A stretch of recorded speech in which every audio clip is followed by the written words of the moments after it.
I signed up for this retreat 6 months ago because these long weekends fill up sometimes a year in advance.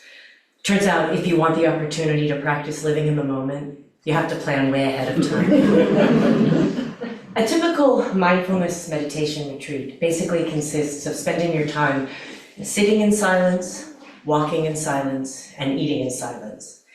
It's not new agey woo-woo with chakra readings and aromatherapy, but it's also not some strict monastic thing where you sleep on the ground and live on moss or something. You show up, you sit and breathe, you try to quiet or at least observe the hamster wheel of your mind, and mostly you fail, but you try. Might sound crazy, but the trying feels good. I've done it before, and I spent a summer in college as a Zen nun in Japan, so I knew what I was getting into when I applied. Hal signed up for this retreat first. That's what inspired me, actually. Hal and I met about 10 years ago, singing together in a community chorus. Our connection right off was the platonic ideal of a male-female friendship when you're both married to other people. Lots of chemistry, but zero electricity. At the first rehearsal, we made up secret agent names for the entire alto section based on their shoes. Sneaky McSneak, Cowboy Wrangler, Knee-High Sly.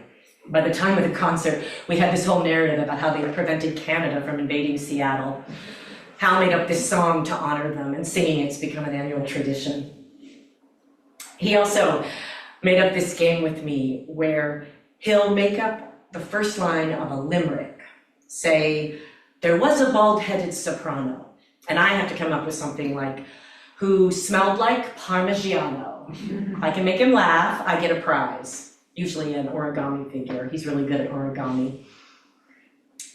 My husband once said, I think you and Hal have little crushes on each other, but it doesn't bother me because it's like how 5-year-olds have crushes. And he might have been right. Our inner children have always played really well together in the sandbox. A few years after we met, I got divorced. A few years after my divorce, after a long illness, Hal's wife passed away. We had each other's backs for the tough stuff, all of the tough stuff. He's the one I called when I was the victim of a scam. I'm the one he called when he got pneumonia. Once we were both single, our friendship didn't change. Except, okay, it got a little codependent once he was widowed. I'm a problem solver, and suddenly he had problems that needed solving because he can't keep milk in the fridge without help. He'll buy a round of drinks for the table and then leave his wallet behind, and whoever finds it hands it off to me because everyone knows I'm the one who's going to see how next. New acquaintances often assume we're an item, and some longtime friends assume you'll become one. And though it's still lots of chemistry but zero electricity, I get why they think that. But I haven't been the only caretaker of his life. For decades, he and his wife were the power couple at their church, after the minister and his wife, of course. And his church is a big support. I'm not an organized religion kind of person. That's probably the biggest difference between us. When his wife was still alive, I helped out at a fundraiser for refugees that she organized, and it had a great vibe, but also lots of Jesus. I think they could tell that part was out of my comfort zone, but they seemed tickled that I was leaning in. Their church had always been a big part of their identity. So I'm really surprised when Hal tells me about a year after his wife's passing, by the way, I left my church. Really? Why? Too many committee meetings. It was starting to feel like a job. Actually, I've heard him complain about that in the past, so I shouldn't be too surprised. But a few weeks later, he wants to tell me more. A lot more. In a long conversation, he confides in me about the religious evolution of Hal, starting from early on. You know, my grandfather was a minister, so I grew up with it. And then my wife was very devout, and I didn't want to disappoint her. But there's always been this spark of rational humanism in me, and I found that part of me clamoring for more air. And also, I guess I'm not an organized religion kind of person anymore. But I think I'm agnostic rather than atheist, because agnostic opens the door to the unexpected. And I'm ready to really open myself up to the unexpected. There's a lot more, detailed and deep. But where he's going is that he's found he's had to move on from the limitations of conventional religion in order to be his truest self, which means leaving behind a lot of very nice people who just don't get me anymore. You can relate to that, right? Yeah, I can relate. During this confessional, I'm wondering if his wanting to make sure I know about it might mean something. Maybe a year after his wife's passing, he's thinking about the future and partnership. We're no longer young, and even though there's no sexy spark between us, we know each other well enough to rage against the dying of the light together. Our inner children are definitely never going to get tired of playing in that sandbox. Shortly after Hal was widowed, as a thought experiment, I tried to imagine kissing him. I couldn't stop giggling. Not, ooh, that'd be great, but that would feel like incest. Still, it had occurred to me to try that thought experiment. We have the same hobbies and interests, singing our little narrative hijinks, playing folk music, often with his daughter Sydney, who's a good guitarist. We like the same authors, the same board games, the same kind of weather, and man, can we make each other laugh. I can talk to him about anything. My dysfunctional family, professional jealousy. He'll listen to me vent about something, and then, like a really affectionate puppy dog, sort of nudge me in the shoulder and tell a joke about something completely unrelated to what's upsetting me. Suddenly I'm less upset. For 10 years, all that's been awesome. Better than awesome. It's been enough. But this bearing and sharing of his soul, this is even more than enough. Yeah, I'd go there with him.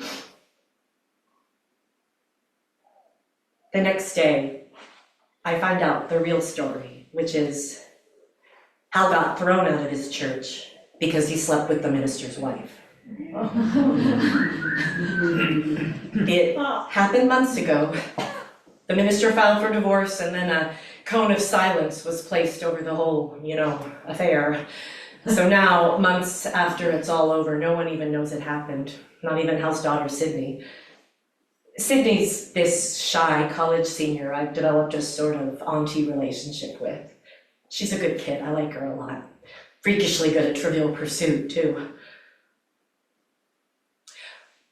My finding out really is an accident, just somebody else's well-intentioned slip of the tongue, because they'd assumed he'd confided in me, because we're so close. Everyone knows how close Hal and I are. When I find out the truth, I feel three things all at once. First, shock that my famously decent and severely suburban friend Hal would go there, though of course grief can make you do stupid things. Second, embarrassment that I'd misread the subtext of what he was saying and thought he was indicating a new kind of interest that I would have responded to. In a romance novel, this would be the biggest thing. But in reality, it's just a garnish on the side of the third feeling, which is by far the biggest. Hurt and confusion that he targeted me for an unnecessary dupe. I feel duped. It's humiliating. That's what hurts. I think what he said was true. I think he is a rational humanist, and he sometimes meditates, which is why he signed up for the retreat. But he told me all these truthful things, not to be as truthful as possible, but to sell me one specific lie. Why? That was a big lie. It took an hour to deliver it. I email him to let him know that I know. First, I offer compassion at the tumult he must have gone through. Then also say I'm hurt and confused because I feel duped. Not because he covered it up, of course, but by how intimate and confiding he'd made the cover-up. He writes back, distraught and defensive that I know about this thing he thought was in his rearview mirror. But once he realizes I'm not judging him and I still value his friendship, he calms down. He apologizes for lying. We meet for a drink. It feels good to sit across from him and talk, like always, about all and everything. A friend's messy divorce, a musical Sydney's doing in college, and best of all, hey, there once was a man from Wyoming who wished he could do some beachcombing. Sorry, that was lame. No, that's good. Just for clarity, I've always had a sort of mental guardrail against anything romantic happening between us. And I guess I always assumed it was mutual, but I'm just checking. You do not need to worry about me going past the guardrail.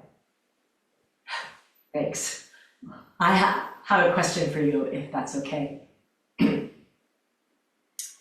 Why the big lie?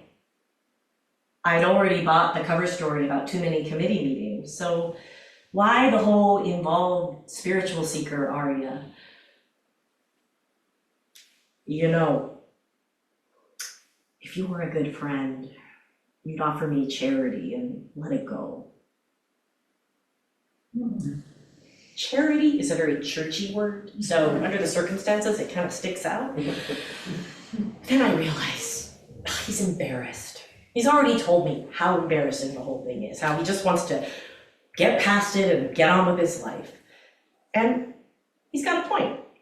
As a good friend, I should be charitable about that.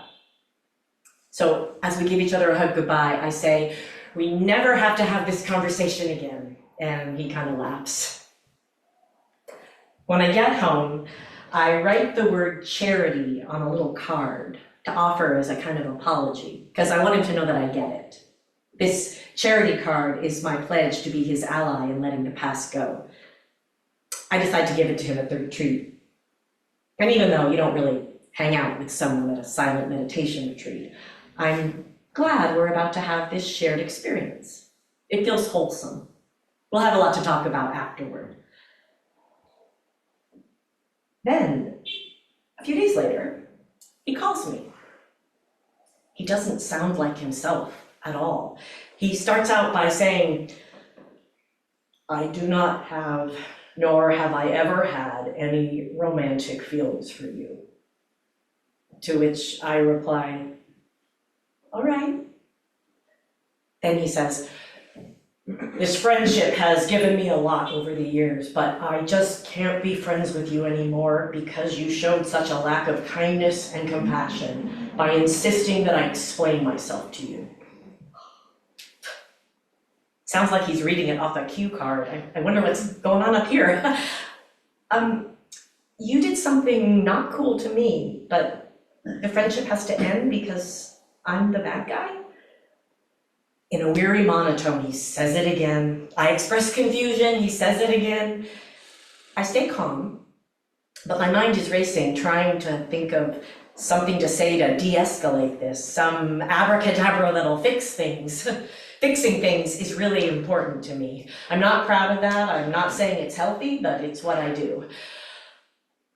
Given our history, this seems like a disproportionate response to a single conversation.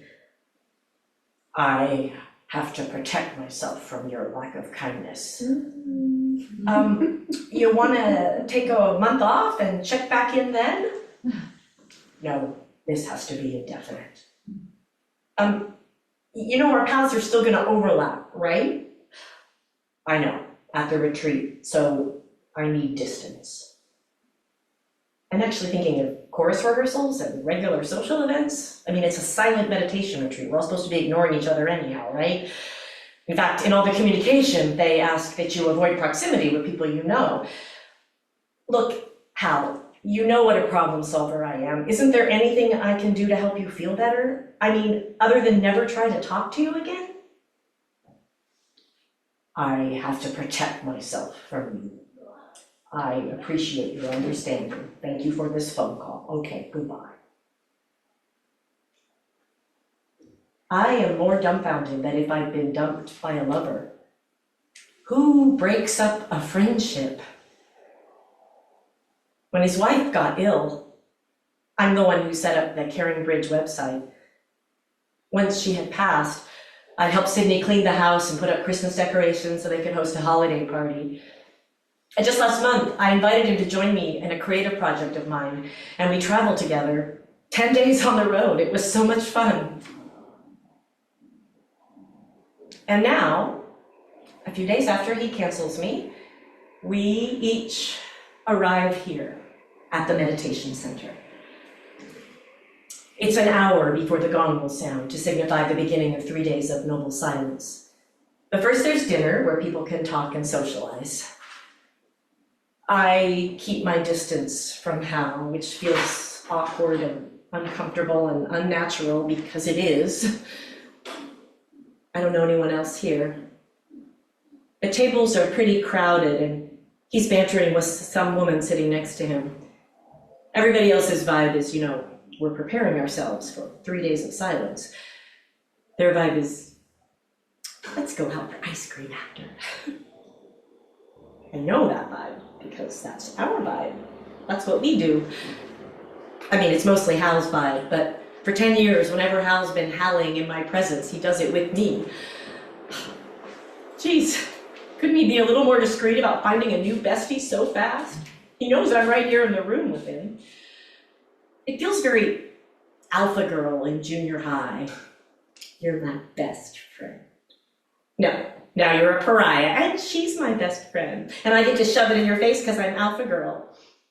My inner 13-year-old's feelings are really hurt. How come she gets to be his friend and I don't? They rise from the table and cross past me to the dishwashing station to be trained for service there. At most meditation retreats, you sign up for a hands-on service like vacuuming the halls or serving breakfast. Dishwashers work alone together in a pair. But the center asked us to avoid proximity with people we know, so unless Hal and his buddy met at the sign-up board and instantly bonded, they already know each other and are ignoring the center's ethos. But that doesn't sound like Hal. Hal likes the people in charge to see what a good boy he is. I edge my way over to the sign-up board and look under dishwashing. I find Hal. Next to him is Priscilla Yelverton, the minister's wife.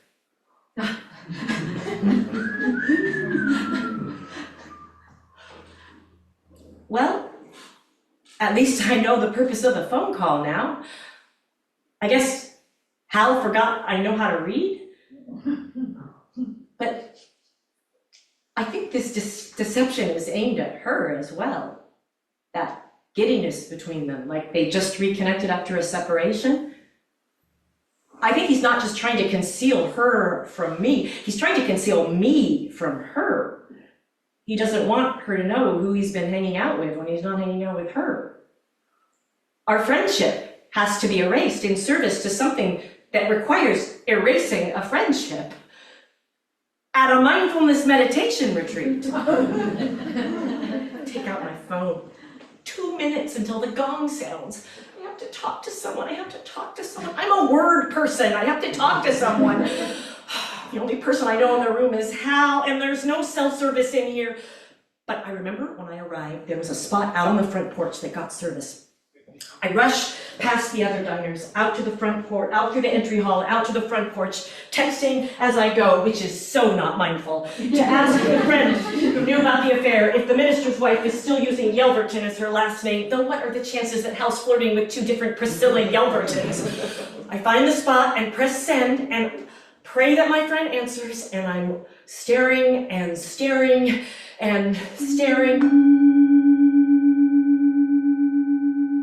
The gong sounds to herald the noble silence.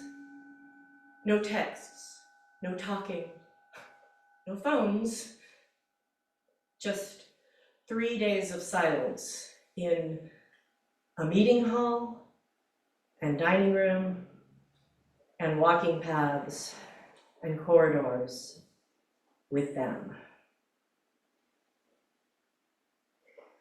I go back inside and make my way with everyone else to the main hall. Hal and the minister's wife each pass within a few yards of me. Am I allowed to be upset about this? We're not in a romantic relationship. It's not like he's cheating on me as a partner. Does that mean he bears no responsibility for the sick feeling in the pit of my stomach? I register not one syllable of the opening teachings that evening. Achieve not 1 microsecond of mindfulness while sitting in meditation, and don't sleep all night because my mind is racing and racing and racing. I can't believe you haven't learned anything from the last time. Once again, you gratuitously deceive me about something that has nothing to do with me. But I find out about it, not because I care about the thing, just because you shove it under my nose. It's like you're deceiving me for the thrill of getting away with deceiving someone. But why me? I keep running it through my mind, trying to convince myself I'm misreading the situation. I'm trying to imagine what you would say if we were actually having this conversation. But though we're famous for finishing each other's sentences, I mean, I literally finish your limericks for you, I have no idea what you'd say now. Surely, no one is dense enough to try an unnecessary dupe on someone, and then, when they get found out, try another unnecessary dupe on the same person about the same thing. Who does that? That's not emotionally stupid, it's stupid. You're a smart man, why do you keep doing that? Unless I am misreading the situation, and the problem is me, my perception. I must be feeling really judgy toward you in a way that I don't want to look at, so I'm projecting all my selfish negativity onto you, my well-meaning friend who's just trying to have a bereavement-fueled secret romance in peace. All my conditioning, as a stepdaughter, as an ex-wife, as a woman, really, all my conditioning tells me that whatever distress I'm feeling about this must somehow be my fault, and not one bit the fault of the charming, sweet, and generally very decent widower who lied to me about something crappy you did to other people. But by breakfast, I'm pretty sure at least part of it is on you.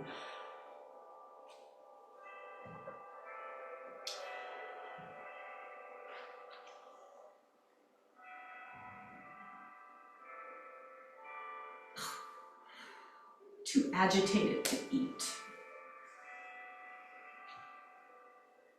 And now I have to turn over my breakfast dishes to you. I can't, but I don't know what to do with my dishes. My mind is racing. I can't think straight. So I go into the front office because I don't even know why I do that. I just know I don't want to hand over my breakfast dishes to you and the woman you ruined our friendship for. I'm really embarrassed about this. I was a Zen nun in Japan. Needing help with this makes me feel like a mediocre Buddhist. The receptionist is very sweet. Hi, what can I do for you? 2 people who once had an adulterous affair are here washing dishes together, and it bothers me. So is there maybe somewhere else I could drop off my tray? She gives me a funny look and says, why don't you use the red phone? What's the red phone for? It dials the retreat support team. What? That seems extreme. This is exactly the kind of thing the red phone is for. I used to be a Zen nun in Japan, so I think I know what they're gonna say. They're gonna use Buddhist speak to tell me that emotions are ego-based and this is an opportunity to disengage from the ego that's feeling pain. And then I'll be stuck with the hurt, plus the embarrassment that I needed help with it, plus the humiliation that the professional Buddhist told me to get over it. Okay, honey. When you pick it up, it automatically dials the retreat support team.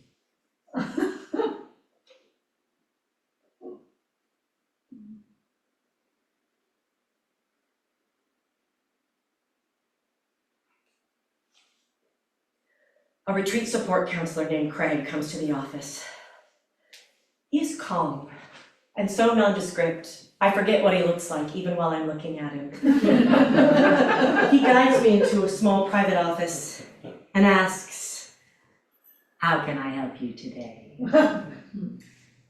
A close friend broke up our friendship, ended our friendship to keep me from knowing he's getting re-involved with somebody he had an affair with. And I found out about it anyway because they're here washing dishes together, and I just want to turn over my dishes somewhere where I don't have to look at them. God, that sounds pathetic. Is this a person that you've been romantically involved with? No. That's why I'm confused. I'm upset, but I don't understand why I'm so upset. May I offer you some tissues? Of course you're upset. Coming from a friend, that kind of behavior is an act of betrayal. There it is. The word I needed, but thought I couldn't use because we aren't a couple. But our emotional intimacy runs deep and long, and you've disowned it for convenience. That sucks. Craig validates the suckiness instead of dismissing it as I'd expected. You can take your dishes to the front office, and the receptionist will take them to the kitchen for you. Wow, that's so kind. What are their names, please? It's concerning that they're choosing to re-engage in this setting, so I need to let the retreat leaders know, and they'll decide whether to take action. Oh my God, no, please don't disturb them. I don't want him to think that I'm out to get him. I just want to get rid of my breakfast dishes. See, even now, I'm still looking out for you. Probably nothing will come of it. I just need to report it because it's inappropriate. Feel free to use the red phone again as often as you need. Oh, now that the dishes thing is resolved, I'm sure I'll be fine. Thanks. I go back to the hall. I sit.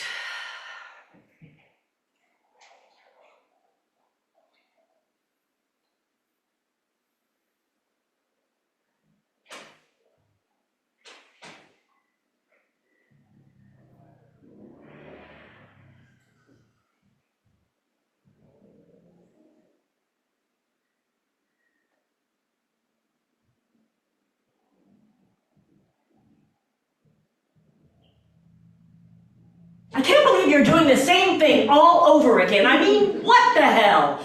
Okay, so you pushed me away in order to keep me from knowing about her, or keep her from knowing about me. That's deceptive, but at least it makes sense.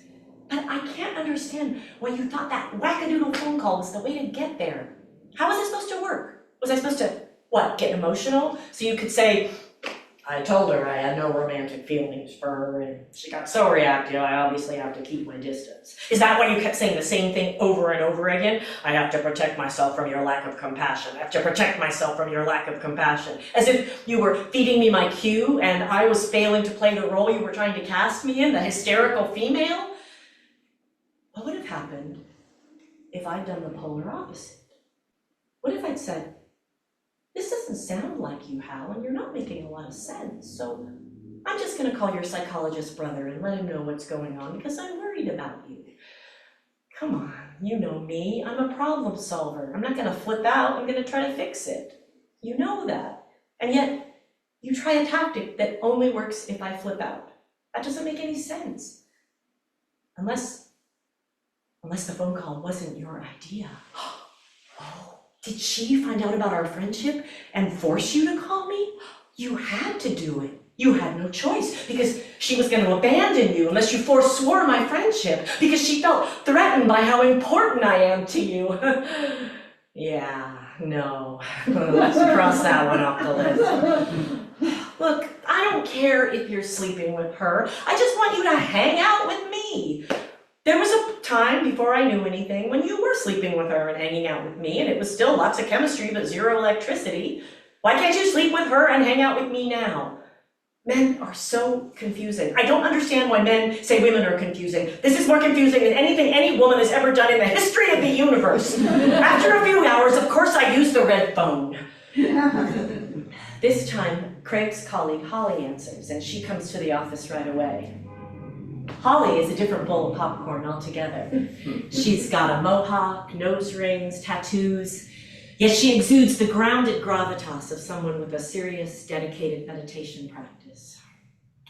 So, Craig told me a little about your situation, but I kind of feel like I'm missing something. Yeah, I left out some details. It would help to know the details. So I tell him everything. She's a bit more expressive than Craig is. Wow, what a fucking piece of shit he's being. This is a full-time professional Buddhist speaking. I mean, he is obviously in his own deep hellish dukkha. That means suffering. But dukkha isn't just pain. This is shame that he doesn't want to look at. So this is something he has to keep a secret. So there's shame he doesn't want to look at. So he's deluding himself about the causes and conditions of his pain. But in the meantime, he's being an asshole to you. If you can say these things about him in your role as full-time professional Buddhist, does this mean that I can resent him and still be a good Buddhist? Condemnation and compassion can coexist while meditating? Of course. Meditation is just about doing the work, being present with whatever is right here in front of us. If we didn't have shit to deal with, we wouldn't need to be here, would we? We'd all be walking around blissfully enlightened. Just try to stay curious and attentive to whatever comes up for you. Perseverating, that means thinking obsessively about something. Perseverating isn't the problem. The problem is not being mindful that you're perseverating. That's your papancha, your mental proliferation. Papancha is like when instead of just accepting something for itself in the moment, your mind goes off on all these stories about it. Those stories are papancha, and that's what torments you. I mean, it'll be great to get past the perseverating, but the way to do that isn't to try to get over it somehow. Don't repress it, don't ignore it. Sit with it, be with it. Okay, so I'm familiar with that principle, but spending the rest of the weekend immersed in it? The thought makes my palms sweat. Right? My heart is pounding so hard my rib cage throbs. Yeah. Plus, I can't help thinking what to do when the noble silence ends. Sure. Actually, I've been thinking about it so much, I already have a plan, I think. Remember that little charity card I wrote you as an apology? My pledge to be your ally in letting the past go? I still have it. I explain it to Holly. I want to give it to him at the end of the retreat like a mic drop. I want to say, see, you do something crappy to me, that I win because I'm not crappy. I offer you the charity that we both know you don't deserve. Ha, take that. And I want to do it right in front of her. Have fun explaining that without revealing how much you've hidden from her, buddy. Oh man, I totally get you. I want to do the same thing in your place. But let's just put that idea on the shelf for now and don't decide it's the future. He is so deluded about the causes and conditions of his dukkha that you're not even a human being to him right now. He couldn't live with the shame. His behavior in the dining hall didn't look like shame. He looked delighted. Sure, but he's gonna come face to face with the fruits of his actions, and part of him knows it. You gotta trust in the lawful unfolding of the universe. I go back to the hall. I sit. I perseverate. I perseverate about our history, our whole friendship. I've always told people how completely platonic it is, but actually you did something early on that kind of threw me. Remember, we used to banter over email all the time. One day, maybe 6 months after we'd met, you wrote, "Do you think men and women can really be friends?" Over the years, I've been asked a similar question by half a dozen other married male friends, and every time it's been code for gauging my interest in something on the side. I just couldn't imagine you, a chummy suburbanite, married to your high school sweetheart, suggesting such a thing. So I decided you didn't mean it that way, and I wrote back, "Well, of course I do. I mean, we're friends, right? That proves it's possible." After that, you sometimes signed your emails, "Your friend Hal." I never put that together before. So maybe coming from you, it really was an innocent query. And when I responded innocently, you wanted to reassure me how innocent it was. Over and over. For years. Oh no, I'm probably being too harsh in judging you. Whenever I have a falling out with somebody, all the good stuff goes out the window, because on top of the upset, I don't want to face the grief of loss. And I lost someone who I think still exists. The good Hal, my friend Hal, is still real, and if he could show up for me, I'd show up for him. Who else is gonna finish your limericks for you? I miss that puppy dog energy of yours. It reminds everyone to enjoy their own inner puppy dogs. We all need that. I love how you enjoy asking people about themselves. You have an incredible memory for personal details.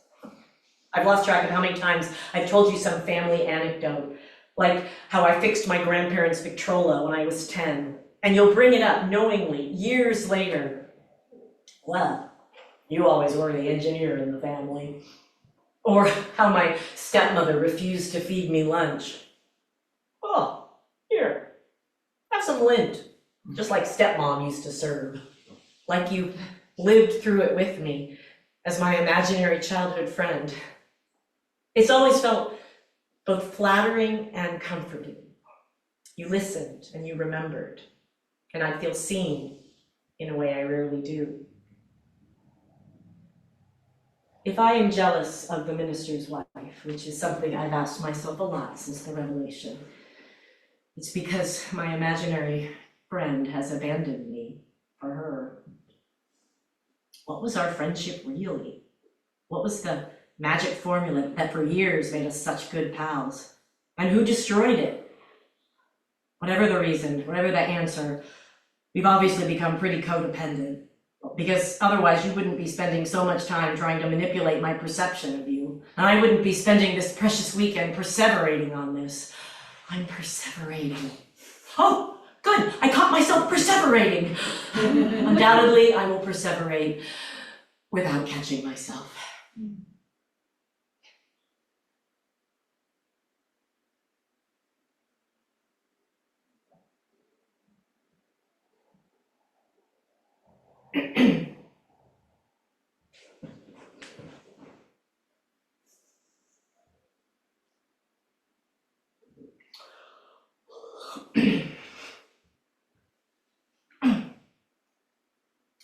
I'm perseverating with such gusto that I have categories of perseveration. My friendship with your kid. What's gonna happen the next time we're both at the same party with people who still think we're the dynamic duo? Why did you give me that whole song and dance about leaving your church? And when I asked you, why did you give me that whole song and dance about leaving your church? If you didn't want to tell me the truth, why didn't you just make up something to get me off your back? It's like a badly written scene in a novel where somebody does something out of character and it doesn't even serve the plot. When I come across a scene like that in a book, it drives me nuts. I deconstruct it. I need to understand, what was that writer going for by making that character behave that way?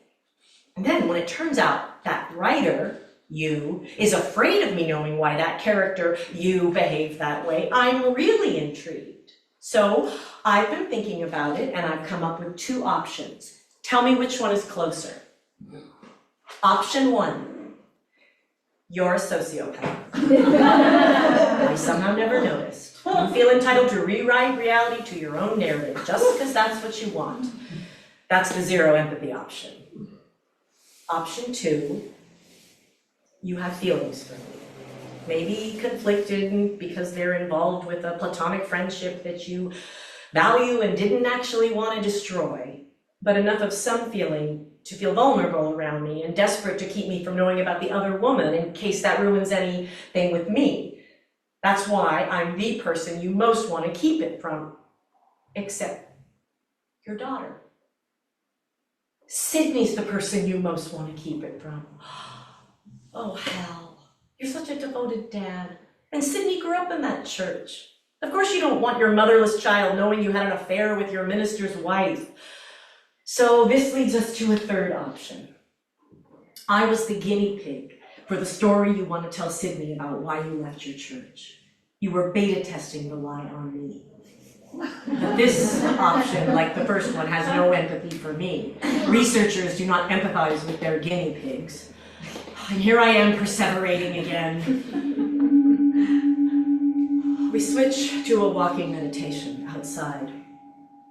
Eyes averted, I make my way out to a spiral path in the woods, trying to focus on my breath, my moving feet, the feel of earth under my shoes, the smell of pine and soil and dead leaves, bird song, my own footfall, airplanes overhead, a soft breeze on my cheek. But these are all just background, while my mind consciously chews on the much more fascinating details of what a fucking piece of shit you are because of your dukkha. I mean, why did you choose to reunite here of all places? You literally went from sullying one spiritual setting to sullying another one. What's up with that? My writer's line, custom tailored for Papancha, the stories I create, wonders if you planned this strategically. Maybe the 2 of you deliberately haven't spoken for 6 months, so you can tell your daughter, hey, remember how our minister got divorced for some reason that had nothing to do with me? Well, his ex and I happened to be at the same meditation retreat because we're both so spiritual, and we happened to be washing dishes together, and to our total surprise, we felt a spark, and now we're dating. Sydney wants to tell me about Dad's new squeeze. My choices are to play along to a deception that devalues me, or be the asshole who speaks truth to innocence. Or maybe I'm just completely wrong about all of this. Maybe the 2 of you are just washing dishes just because you're pals, and you missed the 3 emails and 2 announcements about avoiding proximity with people you know. Maybe you would have asked me to wash dishes with you too, if I hadn't been a bad friend and demanded to know why you lied. And also, the breeze is gentle on my cheek, and I notice a tiny frog on the path. Somewhere a robin sings. I hear slow footsteps, and on reflex, turn my head toward them. It's her. I look around to see if you're here too, but no, just the 2 of us. She makes her way onto the spiral, eyes averted, absorbed on her own walking meditation. I'm fascinated, watching myself, watching her. There's a thrum of discomfort in every vein of my body. It's awful, but it's not her fault, and none of my bad feelings are aimed at her. I try to follow Holly's guidance and just stay interested in whatever I'm experiencing. Her affect is pleasant, but unremarkable. But my fascination isn't with her. And it isn't with the affair, because after the of finding out about it, adultery is actually pretty boring to anybody not committing it. No, my fascination is with everything else. The things Hal keeps doing to me because of you. Why does he feel the need to continually deceive me about you?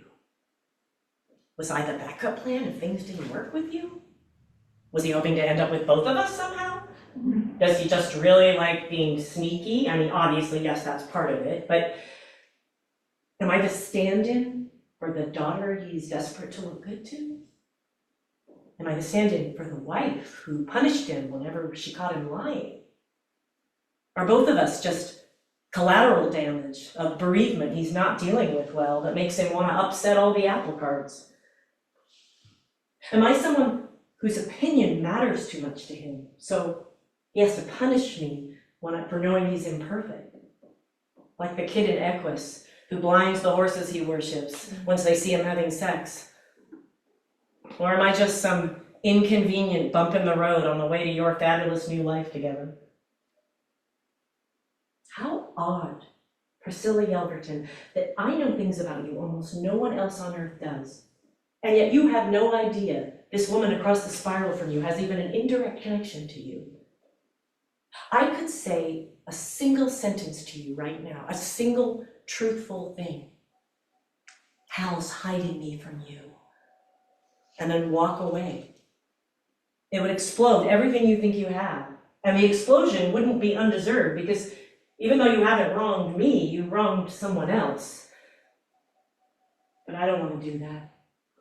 I'm too kind and compassionate, despite reports to the contrary. I just want my friend to be my friend again, and I wish I knew what it was about you that keeps him from doing that. You're not to blame, but you are responsible for it. And to you, I'm just some nameless meditator. The walking meditation ends. I watch you turn back into the hall. I feel a funny tenderness for you. It would be easier if I too could act like a 13-year-old girl. Then I could just resent you for destroying our friendship. But I don't. You have your story, which I know nothing of, which Hal probably knows less of than he thinks he does. And if you are together, you're with a man who's already being disingenuous with you and will probably become more so in time. And there's nothing I can do to warn you. Back in the hall, after supper, I noticed myself worrying about finances. Oh, I got distracted by something else! Good for me! But not for long. Okay, so you don't want anybody to know anything. I'm the only breach in your defenses. That's why I'm in the doghouse. Well, because of what I could do. So, are you making up stories to tell other people? To preemptively invalidate me in case I say something about you? Oh shit, I'm perseverating. Okay, good for me for noticing. Now, let me empty my mind and breathe through it. I know how you'll do it, too. Every time you've been deceptive, it's consistent, the same MO. What you do is you winsomely tell me certain truths out of context while leaving other truths out altogether so that you can deceive me without technically uttering a falsehood. The technicality of not uttering a falsehood seems important to you. Is that a religious thing? Okay, so Sydney is the person whose perception you most care about. Since Sid and I are friends, you have to discourage her from wanting to hang out with me. So what story are you going to tell her to achieve that? Stop, stop, stop, stop perseverating!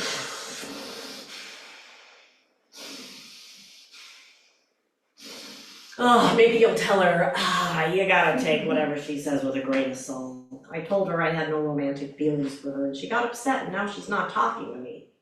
That's saying 3 truthful things in order to tell a lie. 1, you did say you had no romantic feelings for me, but I'd said the same thing a few days earlier. 2, I am upset with you, but not because of that. And 3, I'm not talking to you because you called me out and you told me not to talk to you. Ah! Oh, well, at least now it's time for bed. The second night, I sleep a few hours, but I don't like my dreams. Things are improving, though. A little. The next morning, during the walking meditation, the earth and birds and breezes are front of mind. You're now the quiet background drone, never gone, but never near. There are other people. I notice them. I wonder what's preoccupying their minds if there's no drama to contend with. What would my distractions be if not for this? I can't remember. I mean, I scored big last night worrying about money for 30 seconds, but what else? Nothing that can hold a candle to the soap opera you keep gifting me. Whatever comes into my mind, I let it float in and float out. I just say, hello there, you little perseveration, you. And then it gets bored and it leaves. On Sunday, 24 hours after we first spoke, I speak to Holly again. I tell her all about where my mind has gone. She's so pleased with my progress, she tears up a little. You're crushing it. That's mindfulness. You're right in the thick of the mindfulness. I've decided not to do the mic drop with the charity card. That's my ego trying to feel superior. I don't want to operate from ego. It's awesome that she got there. Thank you. The next sitting includes the teachers speaking about compassion. This is the first talk I've been able to fully concentrate on. Compassion. That thing you said I lack. I want to shove my compassion in your face. No, what I really want is to somehow be compassionate. Maybe I'll write a letter. It'll be the most compassionate fuck you letter in the history of the world. But how do you write a compassionate fuck you letter? I asked Holly, okay, so I have a certain take on this. Compassion isn't saying what you want and using pretty words to make it pleasant. When you're truly operating from compassion, you're not attached to an outcome. So whatever you do will be right, even if it isn't pleasant. In the lawful unfolding of the universe, it'll be right action. But you can't shoehorn compassion into something that you want. Ugh, that's hard. I know, right? Just notice how it feels while you're struggling with it, and accept that you don't know what's gonna happen next. Don't decide it's the future. That's your papancha, again, the stories you make up about something. Just stay in the present moment, and when the final gong sounds, if you're present and coming from a place of compassion and right action, you'll know what to do. During the walking meditation, and then supper, and then the walking meditation, and then the sitting meditation, I perseverate on how to achieve what she described. I try to write a compassionate letter in my head. It shouldn't be that hard. I mean, how can I not feel compassion for you? You've lost your wife. You've lost your church community where you were top dog. You have to keep a secret from your daughter literally forever. You can't even keep milk in the fridge without my help, which you no longer have. God, you poor, pathetic man. I wish I could fix things for you. Oh, I should write the letter now while I'm in touch with this compassion. Except, I bet this isn't compassion. I bet this is pity. Because way down here, it's just a little too satisfying knowing that you're unhappy. Yeah, no, not compassion. Okay, I think I have it now. My compassion is about my own state, not yours. Okay, so you have been deceptive, selfish, irrational, manipulative, and cowardly to me, but I have never responded in kind. No matter how many reasons you give me to say things to you that are vengeful or angry, I am never going to do that because I am compassionate. Or perhaps morally smug. Yeah, that's moral smugness, not compassion. Shit. Bedtime of this final night, I still want to write to you, and I still don't know how to do it with compassion. Holly said, Don't use pretty words to justify things. Don't be attached to an outcome. Don't require it to be pleasant. But I want to write to you so you can hear me. So, pacing up and down in my dorm room, long after I should have gone to bed, I try to imagine this whole scenario from your perspective. I mean the perspective of your inner child, not the shame-addled widower who's developed a taste for gaslighting, because I do not know or understand that guy at all. But I know the inner child.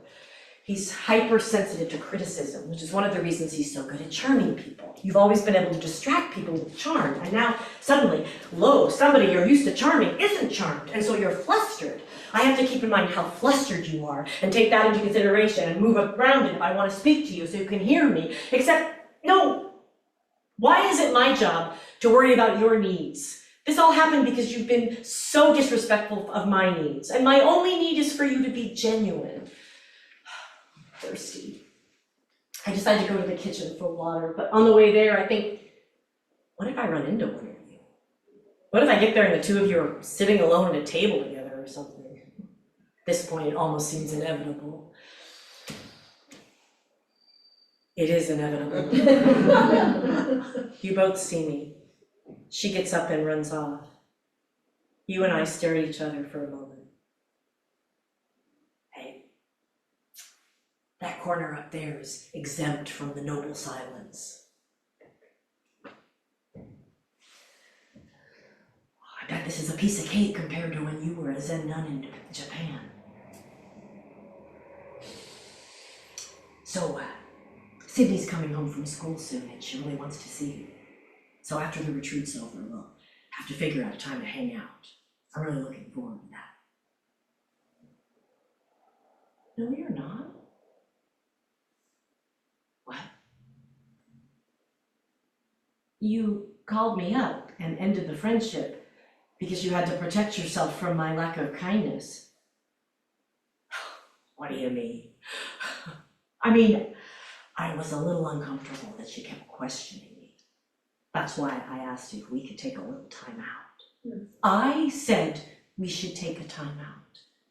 You said, no, it has to be indefinite. Why would I say something like that to someone I like so much? Oh, I'm so grateful you're in my life. Look, why don't I give you a hug and we can just move on? You said it. I spent 20 minutes trying to talk you out of it. You know, I love your imagination, but you can overdo it sometimes. Like, you probably already have some story in your head about what I'm doing sitting alone here at a table at midnight. You were not alone.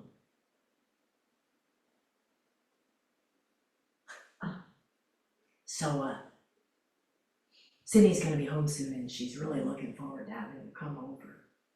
So, that's something to think about.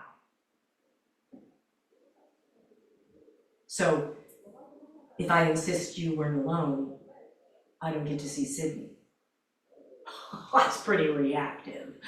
I mean, you really seem invested in who I am or am not sitting alone at a table with. That says something more about you than me. I'm a little concerned about that, but I'm willing to give you that hug and look past it. And, you know, Sydney's gonna go home soon and she'd hate to miss you.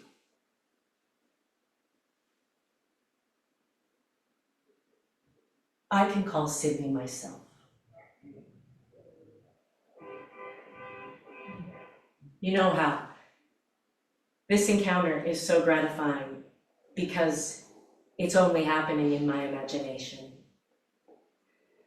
The only thing better than having this conversation in real life is realizing I don't need to have this conversation.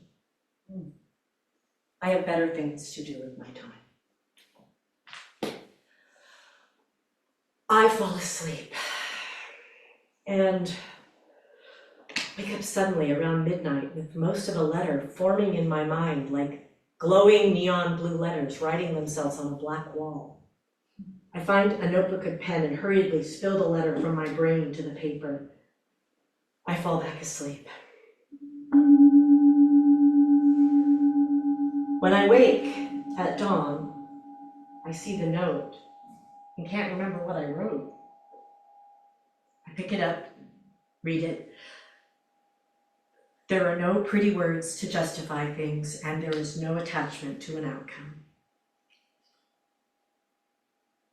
I know who she is, Hal, so now I understand the phone call, and it pains me that you're repeating the same kind of deception. I know you've been through a lot these past few years. I hope you can become a person who doesn't treat any more of his friends the way you've treated me. Please don't mess up my friendship with your kid. I offer you the Buddhist prayer of loving kindness. May you be happy. May you be well. May you be safe. May you know peace. P.S. No reply expected or desired. I get dressed and put the note in my pocket. This final morning, I'm able, at last, to have one normal, non-perseverating meditation session. It's like drinking a glass of cool water compared to all that's come before. For one heartbeat, I resent not having more cool glasses of water over the weekend. But what I've experienced instead has been far more enlightening. Sometimes the only way out is through. Gratitude overwhelms me, and the gratitude is for Hal. As the final gong sounds, I rise with the others to stack my cushions. Hal is in my path of travel. I take the note out of my pocket and offer. He accepts it with an unreadable expression, and I walk on. Holly and I had already arranged to meet in the office. She wants to know how I'm doing before I go back out into the world. I tell her about the perseveration and the letter and the gratitude. It was hell being in it that intensively, but now I feel so liberated. And I never could have gotten there by talking to him. This weekend could have been so traumatizing, and instead it was the best of all possible retreats. Oh yeah, it was epic. We hug each other goodbye and I walk out of the building. All around me, people are reuniting with their friends and family, talking, hugging, lining up for the post-retreat lunch, sharing their experiences and checking in with each other as they prepare to transition back to normal life. This is something I'd assumed for months I'd be doing with Hal right now.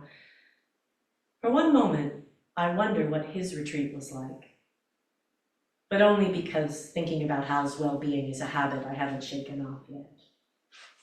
I walk out to the parking lot, get in my car, and calmly drive off into a beautiful September morning, into the lawful unfolding of the universe.